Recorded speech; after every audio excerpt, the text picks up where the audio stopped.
strike causes French railway chaos, with more to come. Paris, a major French railway strike brought the country's famed high-speed trains to a halt Tuesday, leaving passengers stranded or scrambling for other options, and posing the biggest test so far of President Emmanuel Macron's economic strategy. The SNCF National Rail Authority said only about 12% of trains were running during the first of a series of weekly two-day strikes that labor unions have called for the next 3 months. Rail service is expected to remain very disturbed Wednesday, with 86% of trains cancelled nationwide, according to forecasts from state-owned SNCF. International traffic also will be reduced for a second day from Paris to London and between France and Germany, SNCF predicted. No trains are expected to be operating between France and Italy, Spain and Switzerland, the railway company said. The strike's impact immediately was visible on Tuesday. Passengers hitched rides on traffic-clogged roads and shared travel tips online.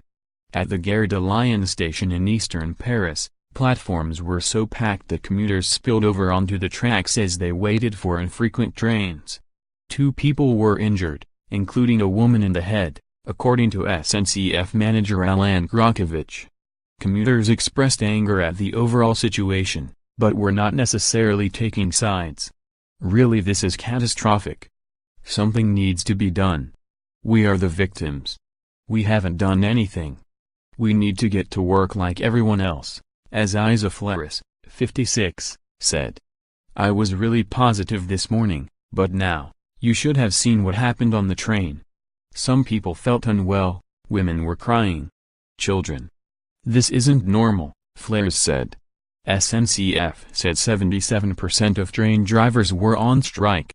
The overall proportion of rail workers participating in the work stoppage, including employees on trains and on the ground, was 33.9%, the company detailed in a statement. Labor unions say Macron, a centrist former investment banker whom critics consider the president of the rich, is threatening hard-fought French rights that workers in other countries envy, as well as damaging the whole idea of public service. A few thousand demonstrators marched through the French capital at the call of Rail Workers Union. We are very satisfied with the number of strikers because due to the strike practically the entire railway network was paralyzed, François Grassa, leader of the Fauceminites, Railway Workers Union, said. It doesn't make us happy to go on strike. We lose money when we are on strike, Grassa added.